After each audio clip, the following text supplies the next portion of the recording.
बहुत महत्वपूर्ण तस्वीरें हम दर्शकों को यहां पर दिखा रहे हैं। राष्ट्रपति ट्रंप जिस समय हमला हो रहा था, अमेरिकी सैनिकों ने परमाणु साइट्स पर हमला किया था, जो 3 साइट्स पर जो टारगेट में लिया था, उस वक्त तो वॉर रूम से पूरी गतिविधियों पर नजर बनाए हुए थे। जेडी वॉन्स भी साथ में हैं और यहां पर अमेरिकी राष्ट्रपति डोनाल्ड ट्रंप दिखाई दे रहे हैं। अमेरिका फर्स्ट इस नीति के साथ ये कदम उठाया गया है शांति लाने के लिए। डोनाल्ड ट्रंप ने अपने एड्रेस में इन बातों को कहा है, लेकिन देखिए वॉर रूम में उस समय बैठे हुए थे डोनाल्ड ट्रंप, जिस समय अमेरिकी सैनिक ईरान में घुसकर उसकी परमाणु साइट पर हमला कर रहे थे। किस तरह से प्रिसिशन के साथ हमलों को अंजाम दिया गया, उन हमलों पर नजर बना रहे थे और पूरे हमलों की मॉनिटरिंग करते हुए आप अमेरिकी राष्ट्रपति डोनाल्ड ट्रंप को इन तस्वीरों में देख रहे थे। ऐतिहासिक बताया है इस हमले को और साथ ही अमेरिकी सेना की बहुत तारीफ, जमकर तारीफ की है कि ऐसी सेना दुनिया में ना पहले कभी हुई थी और ना अभी किसी के पास है।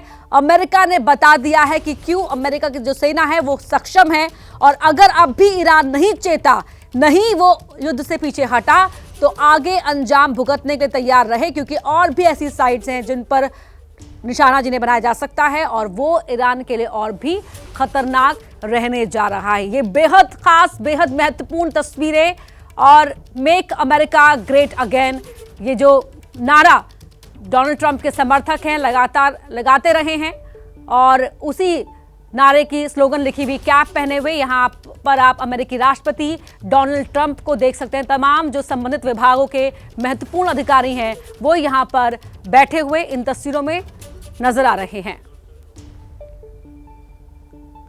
और सुरेश गोयल साहब लगातार हमारे साथ जुड़े हुए हैं। सुरेश गोयल जी, ये तस्वीरें बेहद खास।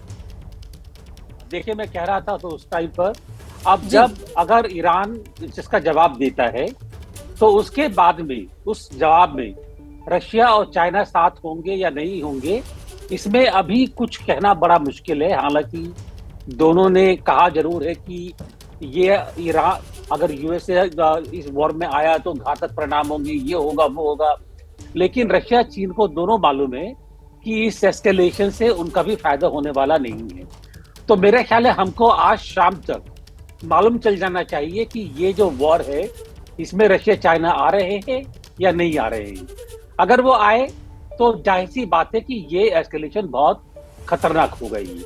अगर वो नहीं आते हैं बड़े तौर पर, छोटा मोटा सिग्नलिंग हो जाता है, उसकी बात नहीं है, लेकिन बड़े तौर पर अगर नहीं आते हैं ये, तो फिर मुझको उम्मीद है कि हफ्ते भर के अंदर ये मामला जो है आफ्टर सम रेटरिक, बोलना चालना, ये वार्निंग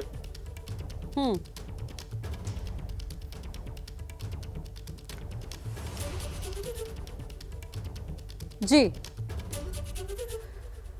ठीक है। सुरेश गोयल साहब, लौटूंगी आपके पास। विशाल पांडे हमारे सहयोगी लगातार जुड़े हुए हैं। विशाल, जिस तरह से हम ईरान के रिटेलिएशन को लेकर यहाँ पर हर कोई कयास लगा रहा है कि क्या रिटेलिएशन होगा और जिस तरह का अंदाज अयतुल्ला अली खामेनी शुरुआत से ही दिखाते रहे हैं, अपनी आवाम को भी शक्ल दिखानी है, वापस फेस सेविंग सिचुएशन भी है और साथ ही तमाम अरब कंट्रीज के लिए भी कि किस तरह से अपना जो वर्चस्व है वो दिखाना है। तो अब क्या नजर आ रहा है जो बाकी के लिए दुनिया के लिहाज से कि क्या स्थितियां आगे बन सकती है, क्योंकि एस्केलेशन तो पूरी दुनिया के लिए खतरा है। बिल्कुल, देखिए यहाँ पर ईरान इस पर जवाब किस तरह से देता है, क्योंकि अभी तक ईरान की तरफ से कोई आधिकारिक जवाब सामने नहीं आया है कि वो अमेरिका के इन हमलों को किस तरह से देख रहा है, कैसे इनका जवाब देगा और क्या जिस तरह के बयान ईरानी नेताओं की तरफ से पहले दिए गए थे कि मिडिल ईस्ट में अमेरिकी सैन्य ठिकानों को निशाना बनाया जाएगा अगर अमेरिका सीधे तौर पर जंग में कूदता है, तो क्या ईरान अभी भी उन अपने बयानों पर अडिग है? क्या अभी भी ईरान अमेरिकी सैन्य ठिकानों को निशाना बनाने का प्रयास किया जाएगा? क्योंकि डोनाल्ड ट्रंप की तरफ से थोड़ी देर पहले जो बयान दिया गया उसमें यह कहा गया कि ईरान को अब शांति के रास्ते पर आना चाहिए। अगर ईरान शांति के रास्ते पर नहीं आता है तो और ज्यादा केंद्रित और तीव्र गति से हमले ईरान के ऊपर किए जाएंगे। एक तरफ शांति की अपील ट्रंप की तरफ से की जा रही, तो दूसरी तरफ धमकी भी ईरान को दी जा रही है कि अब आगे इसमें अगर कोई हमला ईरान की तरफ से किया जाता तो इसके परिणाम बहुत घातक होंगे। तो देखना यही है कि ईरान किस तरह से जवाब देता है, लेकिन ऐसा माना जा रहा है कि ईरान की तरफ से जवाब जरूर दिया जाएगा और अगर ईरान जवाब नहीं देता है तो उसकी जो खासतौर पर मुस्लिम देशों में उसकी जो अपनी छवि है उस पर बड़ा प्रभाव पड़ सकता है और उस छवि को देखते हुए ईरान यहाँ पर हमला जरूर कर सकता है, ऐसा एक्सपर्ट्स का मानना है। लेकिन ये हमला किस तरह का होगा, कितना बड़ा होगा, किन किन जगहों पर हो सकता है, इसकी कोई आधिकारिक जानकारी अभी तक ईरान की तरफ से सामने नहीं आई है। लेकिन ईरानी मीडिया में जो डिस्कशन इस वक्त चल रहा है उसमें ये कहा जा रहा है कि इसकी शुरुआत युद्ध की अमेरिका ने की है, अंत ईरान करेगा। लेकिन किस तरह से ईरान इस पर जवाब देगा ये अपने आप में एक बहुत बड़ा सवाल है, क्योंकि जो पूरा वेस्ट एशिया का क्षेत्र है वो इस वक्त तनाव से ग्रसित है। इजराइल ईरान के बीच सीधी लड़ाई में अमेरिका पूरी तरह से कूद चुका है और अब अमेरिका के बहुत सारे जो सैन्य ठिकाने मिडिल ईस्ट में मौजूद है या आसपास के क्षेत्रों में मौजूद है उनकी सुरक्षा भी जरूर बढ़ाई गई होगी और अमेरिका ने पूरी तरह से उसका भी यहाँ पर निरीक्षण किया होगा, उसकी तैयारियों का जायजा लिया होगा, सुरक्षा व्यवस्था का जायजा लिया होगा, क्योंकि अमेरिका भी पूरी तरह से अब स्टैंड बाई मोड में होगा। अगर ईरान की तरफ से कोई भी जवाब दिया जाता तो अमेरिका उस पर घातक जवाब देगा, घातक कार्रवाई कर सकता है। तो यही देखना है कि ईरान इस पर किस तरह से अपनी प्रतिक्रिया देता है। बिल्कुल, किस तरह से प्रतिक्रिया ईरान की रहती है, सभी की निगाहें हैं। आप बनी रहिए विशाल हमारे साथ और ये बेहद महत्वपूर्ण जो तमाम पूरा घटनाक्रम हुआ है उसके बारे में लगातार आप तक हर पल की अपडेट हम पहुंचा रहे हैं। अमेरिकी हमले के बाद इजराइल के प्रधानमंत्री ने बेंजामिन नेतन्याहू ने राष्ट्रपति ट्रंप को बधाई दी और ईरान पर हमला करने के फैसले को ऐतिहासिक बताया। Congratulations, President Trump. Your bold decision to target Iran's nuclear facilities with the awesome and righteous might of the United States will change history. In Operation Rising Lion, Israel has done truly amazing things. But in tonight's action against Iran's nuclear facilities, America has been truly unsurpassed. It has done what no other country on earth could do. His leadership today has created a pivot of history that can help lead the Middle East and beyond to a future of prosperity and peace. तो Benjamin Netanyahu को आपने सुना। इस जो ये हमला किया गया अमेरिका की ओर से ईरान पर, उस हमले को ऐतिहासिक बताते हुए राष्ट्रपति ट्रंप को, सेना को बधाई भी दी है। और यहाँ पर डोनाल्ड ट्रंप ने साफ कर दिया था कि ये हमला सिर्फ शांति लाने के लिए किया गया है, लेकिन अगर ईरान नहीं मानता है और अगर वो युद्ध से पीछे नहीं हटता है तो फिर उस पर कुछ और भी हमले हो सकते हैं। विशाल पांडे हमारे सहयोगी लगातार हमारे साथ जुड़े हुए हैं। अमेरिका के राष्ट्रपति विशाल, डोनाल्ड ट्रंप का संबोधन आपने सुना, अभी आपने बेंजामिन नेतन्याहू को भी सुना, लेकिन अब सभी ये जानना चाह रहे हैं कि क्या कदम होगा ईरान का और बाकी देशों की, दुनिया के और जो बाकी देश है, यूएन है, उसकी प्रतिक्रिया क्या रहती है।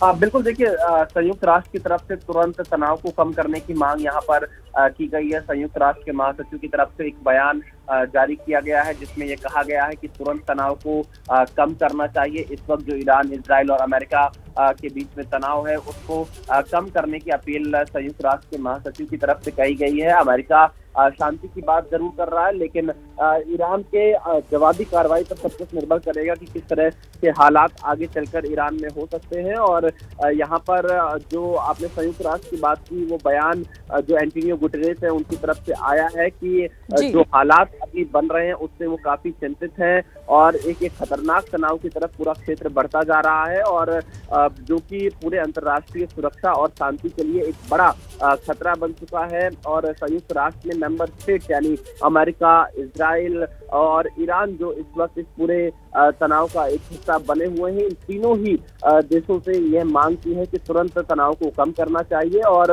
इंटरनेशनल लॉ का पालन करना चाहिए। ये बयान संयुक्त राष्ट्र की तरफ से सामने आया है और इसके साथ ही साथ यहाँ पर ईरान की प्रतिक्रिया का जरूर इंतजार करना होगा कि ईरान अमेरिका के इन हमलों का क्या जवाब देता है या फिर शांति के रास्ते पर चलता है। लेकिन अब तक के जो पुराने बयान ईरान के सामने आए हैं उसके मुताबिक तो नहीं लगता है कि ईरान किसी प्रकार से शांति के रास्ते पर चलने के लिए तैयार होगा, क्योंकि ईरान के जो न्यूक्लियर साइट्स है उन पर अमेरिका ने हमला कर दिया है। इजराइल की तरफ से बीते 10 दिनों से लगातार हमला किया जा रहा है, तो ऐसी स्थिति में ईरान चुप बैठने वाला नहीं है। ईरान इस पर जवाबी कार्रवाई जरूर कर सकता है, लेकिन ईरान की जवाबी कार्रवाई किस तरह की होगी, कैसी होगी, कहां पर होगी, इसका इंतजार करना होगा।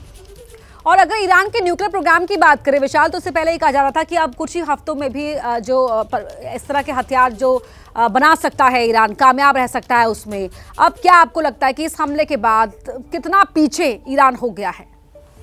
देखिए, कुछ दिनों पहले एक इजरायली डिप्लोमेट से मेरी बातचीत हो रही थी। उनका यह मानना था कि ईरान इतना नजदीक पहुंच चुका है कि वो कुछ ही दिनों में अगर सब कुछ वो उसके हिसाब से चीजें रही तो वो मात्र 1 या 2 दिन में ही जो न्यूक्लियर हथियार हैं उनको बना सकता है। इस स्थिति में ईरान पहुंच चुका है और ये इंटेलिजेंस इजराइल को मिली, जिसके बाद इजराइल ने ईरान के ऊपर हमला किया आज से 10 दिन पहले। और उसी इंटेलिजेंस को अमेरिका के साथ शेयर किया गया है और अमेरिका की तरफ से लगातार ये बयान सामने आ रहा था कि ईरान को अपने परमाणु कार्यक्रम को जरूर रोकना होगा, वो परमाणु हथियार नहीं बना सकता है। अमेरिका के साथ साथ यूरोप के तमाम देशों का भी इसी तरह का बयान सामने आया था, यूसी की तरफ से भी यही बयान सामने आया था और ऐसी रिपोर्ट सामने आ रही थी कि ईरान उस कगार पर पहुंच चुका है जहां पर अब महज 1 या 2 दिन में वो परमाणु हथियार अपने बना सकता है। इतना यूरेनियम उसने इकट्ठा कर लिया है। ऐसी तमाम इंटेलिजेंस रिपोर्ट इजराइल के पास सामने आ रही थी